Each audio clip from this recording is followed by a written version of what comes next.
Good morning everyone. आज की video में हम पास्ट परफेक्ट टेंस करेंगे। इससे पिछली वीडियो में हमने प्रेजेंट परफेक्ट टेंस किया था। पास्ट परफेक्ट टेंस यूज कब होता है?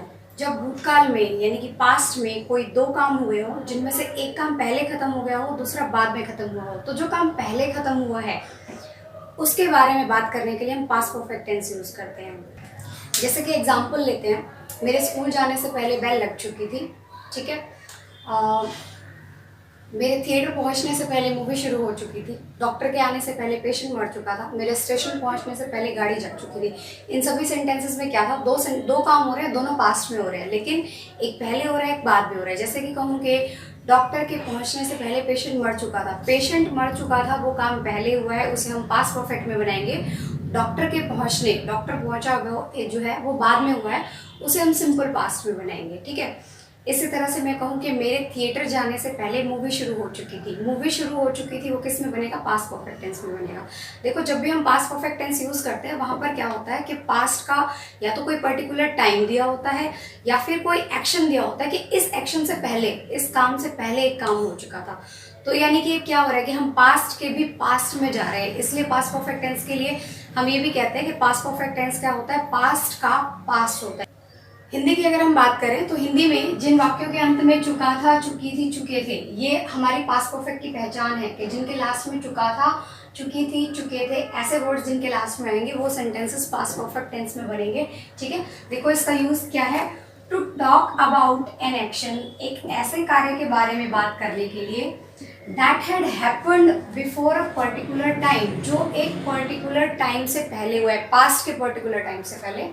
और another action in the past, यानी कि पास्ट में, हम पहले पास्ट में जाते हैं, पास्ट में कोई एक्शन हुआ, उससे भी पहले कोई काम हो गया, यानी कि पास्ट का भी पास्ट हो गया। इसे हम अर्लियर पास्ट भी कहते हैं। देखो, मैंने यहाँ पर लिखा हुआ है अर्लियर पास्ट या फिर पास्ट ऑफ पास्ट, यानी कि हम पास्ट से भी पास्ट में चले जाते हैं।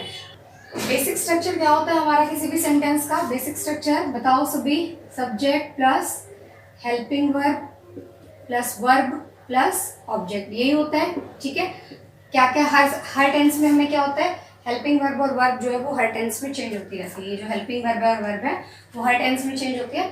तो इस टेंस में हमारी हेल्पिंग वर्ब क्या है? इस हैड हमारी हेल्पिंग वर्ब है, और वर्ब की कौन सी फॉर्म लगेगी? वर्ब की थर्ड फॉर्म लगेगी। मैंने तुम्हें उस दिन भी बताया था कि हैज, हैव और हैड, हैज, हैव और हैड, ठीक है। इन तीनों के साथ हम हमेशा V3 यानी कि वर्ब की थर्ड फॉर्म यूज करते हैं। कहीं पर भी आपको हैज, हैव, हैड लगाना है तो उसके साथ वर्ब की थर्ड फॉर्म आएगी, ठीक है। परफेक्ट टेंस में चाहे वो प्रेजेंट परफेक्ट है, पास्ट परफेक्ट है, फ्यूचर परफेक्ट है, वर्ब की थर्ड फॉर्म यूज होती है, ठीक है। और आपकी हेल्पिंग वर्ब जो है वो सब में अलग है। प्रेजेंट परफेक्ट में हमने हैज हैव लगाया था, ठीक है। पास्ट परफेक्ट में हम हैड लगा रहे हैं, और फ्यूचर परफेक्ट में हम विल हैव या शैल हैव लगा करके वर्ब की थर्ड फॉर्म लगाएंगे, ठीक है। नेगेटिव देखते हैं इसका कैसे बनेगा। नेगेटिव कैसे बनता है? हम सब्जेक्ट लेते हैं, उसके बाद हमारी हेल्पिंग वर्ब आती है। हेल्पिंग वर्ब क्या है? हमारी हैड। उसके बाद हमें क्या करना होता है? नॉट लगाना होता है। नॉट लगा दिया हमने, वर्ब की थर्ड फॉर्म प्लस ऑब्जेक्ट, ठीक है। इंटेरोगेटिव कैसे बनता है? जब भी हमें इंटेरोगेटिव बनाना है हम क्या करेंगे? हैड को आगे ले आते हैं, ठीक है। Had plus subject plus verb की थर्ड फॉर्म प्लस ऑब्जेक्ट। पहले क्या आएगा? हमारा हेल्पिंग वर्ब हैड आ गई, फिर हमारा सब्जेक्ट आ गया, उसके बाद वर्ब की थर्ड फॉर्म आ गई प्लस ऑब्जेक्ट आ गई, ठीक है। ये हमारा क्वेश्चन बन गया, इंटेरोगेटिव बन गया। उसके बाद है नेगेटिव इंटेरोगेटिव। कैसे बनाओगे? Had plus subject plus not, verb की थर्ड फॉर्म प्लस ऑब्जेक्ट। फिर से देखो, पहले हमारी हेल्पिंग वर्ब हैड आ गया अभी, उसके बाद क्या आएगा? सब्जेक्ट आएगा, और सब्जेक्ट के बाद हमें नॉट लगाना है। नॉट किसके बाद आएगा? सब्जेक्ट के बाद नॉट आएगा, ठीक है। एग्जाम्पल देखते हैं। मैं एक पत्र लिख चुका था, ठीक है। क्या है लास्ट में? चुका था, ठीक है। तो इसको कैसे बनाएंगे हम? I had written a letter. I हमारा सब्जेक्ट है, हैड हमारी हेल्पिंग वर्ब आ गई, रिटन वर्ब की थर्ड फॉर्म, अ लेटर हमारा ऑब्जेक्ट आ गया। I had written a letter, मैं एक पत्र लिख चुका था। I had not written a letter, मैं एक पत्र नहीं लिख चुका था। इंटरोगेटिव देखो कैसे बनेगा। सबसे पहले क्या करना है? हम अपनी हेल्पिंग वर्ब को आगे ले आते हैं। हैड हमारी हेल्पिंग वर्ब है, ये आ गया हैड, उसके बाद सब्जेक्ट आई, वर्ब की third form written, object a letter. Had I written a letter, कि क्या मैं एक पत्र लिख चुका हूँ। और नेगेटिव इंटरोगेटिव कैसे बनेगा, यानी कि ना वाले प्रश्न कैसे बनेंगे? Had I not written a letter, had उसके बाद सब्जेक्ट, सब्जेक्ट के बाद हमें नॉट लगाना है, रिटन अ लेटर, ठीक है। देखो, जब भी हम हैड और नॉट को अगर अलग लिख रहे हैं, अपनी हेल्पिंग वर्ब और नॉट को अलग लिख रहे हैं, तो वो हमेशा सब्जेक्ट के बाद आती है, ठीक है। अगर आप इसको कॉन्ट्रैक्ट करके लिख रहे हो तो ये आगे आती है, अदरवाइज यहीं पर आती है। कॉन्ट्रैक्ट यानी कि जोड़ करके अगर आप इसको ऐसे लिखते हो, जैसे आपने लिखा hasn't I written a letter, ठीक है, तब आप इसको आगे लिख सकते हो। ऐसे जोड़ रहे हो तो नॉट आगे आ जाता है, ठीक है। अगर आप इसको जोड़ के लिखते हो तो नॉट आ जाता है, अदरवाइज अगर आप इसको अलग लिख रहे हो, हैड को अलग लिख रहे हो, नॉट को अलग लिख रहे हो, तो नॉट जो है वो हैड सब्जेक्ट के बाद आएगा। क्लियर है? चलो अब ये देखते हैं कि पास्ट परफेक्ट टेंस यूज कहाँ पर होता है। बहुत ध्यान से सुनना है, ठीक है, समझ। We are talking about the past, यानी कि हम पास्ट की बात कर रहे हैं, and want to talk about an earlier past, और हम उससे भी पहले की बात करना चाहते हैं, ठीक है। एग्जाम्पल देखते हैं इसका। द बेल हैड रंग, कि बेल बज चुकी थी, before I reach the school, मेरे स्कूल पहुंचने से पहले बेल बज चुकी थी। अब यहाँ पर ये देखो कि इसमें दो टेंसेस यूज हुए हैं, ठीक है। द बेल हैड रंग ये पास्ट परफेक्ट टेंस है, ठीक है। आई रीच द स्कूल ये सिंपल पास्ट है। दो काम हुए हैं, एक बेल बजी और एक वो स्कूल पहुंचा। पहले क्या हुआ, ठीक है, देखो दो घटनाएं हो रही ना, पास्ट में हो रही है कि मैं स्कूल गया था, ठीक है, और बेल बज गई थी। पहले बेल बजी है, पहले वो स्कूल गया। वो क्या कह रहे हैं, before I reach the school, मेरे स्कूल पहुंचने से पहले बेल बज गई थी। बेल पहले बजी, वो स्कूल बाद में पहुंचा। दोनों घटनाएं पास्ट में हुई है, लेकिन एक पहले हुई है, एक बाद में हुई है। जो घटना पहले हुई है, जो काम पहले हुआ है, उसे बताने के लिए हमें पास्ट परफेक्ट टेंस यूज करना होता है, और जो बाद में हुई है उसके लिए हम सिंपल पास्ट टेंस यूज करते हैं। एग्जाम में मोस्टली आपके सेंटेंस इस तरह से ही आते हैं, जिसमें एक में सिंपल पास्ट दिया होता है, एक में पास्ट परफेक्ट दिया होता है। दोनों में से एक में फिलअप दे देते हैं। हो सकता है वो आपको पास्ट परफेक्ट ऐसे ही दे दे और इसमें फिलअप दे दे, ठीक है, या फिर सिंपल पास्ट भर के दे दे और पास्ट परफेक्ट का फिलअप दे दे, ठीक है। तो मोस्टली इसको जो कॉमनली हम यूज करते हैं ना पास्ट परफेक्ट को, उसको सिंपल पास्ट के साथ जोड़ करके ही सेंटेंसेस बनाते हैं, क्योंकि पास्ट परफेक्ट टेंस यूज ही कब होता है, जब हमें पास्ट के भी पास्ट की बात करनी होती है, दो घटनाओं की बात करनी होती है हमें, ठीक है। उन दो घटनाओं में एक पहले हो चुकी होती है और एक बाद में होती है। जो पहले हो गई होती है उसे पास्ट परफेक्ट टेंस में बताते हैं। She had left her office, वह अपने ऑफिस से जा चुकी थी। When he came, जब वो आया, ठीक है। दो काम हो रहे हैं, वह आया, ठीक है, यानी कि कोई व्यक्ति वहां आया, और वह ऑफिस से जा चुकी थी, वो पहले जा चुकी थी, ठीक है। ये हमारा अर्लियर पास्ट है, पहले वो ऑफिस से गई, बाद में वो व्यक्ति आया, ठीक है। उसके बाद देखिए द पेशेंट हैड डाइड, कि मरीज मर चुका था, before the doctor came, doctor के आने से पहले। देखिए दो काम हुए, डॉक्टर आया और पेशेंट मरा, लेकिन पहले क्या हुआ, पहले पेशेंट मर गया, ठीक है, उसके बाद डॉक्टर आया। तो जो काम पहले हुआ वो हमने किस में बनाया, पास्ट परफेक्ट में बनाया। जो बाद में हुआ वो हमने सिंपल पास्ट में बनाया, ठीक है। ऐसे अगला देखो, द ट्रेन हैड लेफ्ट, कि ट्रेन जा चुकी थी, before we reach the station, हमारे स्टेशन पहुंचने से पहले। हम भी स्टेशन पास्ट में ही गए, ट्रेन भी पास्ट में चली गई थी, ठीक है, लेकिन ट्रेन पहले गई और हम बाद में पहुंचे थे, तो ठीक है। तो जो काम पहले हुआ उसे हमने किस में बनाया, पास्ट परफेक्ट में। जो बाद में हुआ उसे हमने किस में बनाया, सिंपल पास्ट में।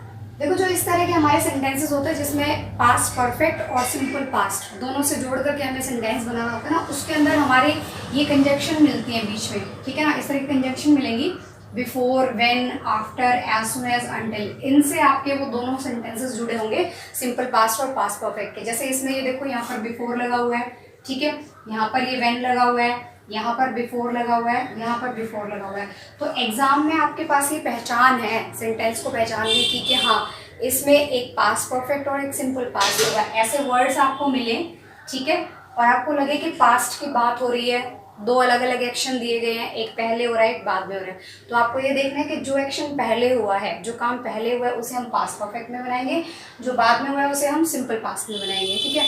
कई बार क्या होता है कि सिंपल पास्ट तो वो भर के दे देते हैं, सिंपल पास्ट को वो लिख के दे देंगे, यहाँ पर आपको ये वाला फिलअप दे देंगे, हैड रन वाला, ठीक है, या फिर हैड रन वो आपको लिख के दे देंगे और ये रीच वाला फिलअप दे देंगे, ठीक है, या फिर दोनों भी दे सकते हैं। फिर हम वहाँ पर कैसे पहचानेंगे, इस तरह के वर्ड्स लिखे मिलेंगे आपको, बिफोर, व्हेन, ठीक है, या फिर आफ्टर, ऐसे वर्ड्स लिखे मिलेंगे, as soon as, until.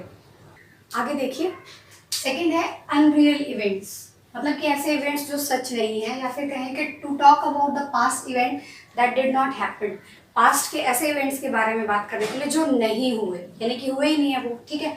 Example देखो, I wish you had told me the truth, कि काश तुमने मुझे सच बता दिया होता, यानी कि उसने सच नहीं बताया, ठीक है, यानी कि सच नहीं बताया, वो इवेंट हुआ नहीं है। वो कह रहा है कि मैं विश कर रहा हूँ कि काश तुमने मुझे सच्चाई बता दी होती। ठीक है, अगला है if I had worked hard. ये देखिए, if I had worked hard, had लगा हुआ है, हैड वर्कड यानी कि पास्ट टेंस हो गया, ये past perfect tense. If I had worked hard, अगर मैंने मेहनत की होती, आई वुड हैव पास, तो मैं पास हो जाता। ये इसका मतलब क्या है कि उसने मेहनत नहीं की, तो ये कैसा इवेंट हो गया, अनरियल इवेंट हो गया, जो नहीं हुआ, उसने मेहनत नहीं करी। थर्ड देखिए, the past perfect is common after past verbs of saying और थिंकिंग, कि पास्ट परफेक्ट टेंस को यूज किया जाता है सेइंग और थिंकिंग की पास्ट वर्ब के बाद। जैसे कि सेइंग की क्या क्या वर्ब्स हो सकती हैं, सेड हो सकती है या टोल्ड हो सकती है, ऐसी वर्ब्स हो जाएंगी। ठीक है, और थिंकिंग की जैसे कि आई थॉट, ही थॉट, इस तरह के सेंटेंसेस हो जाएंगे।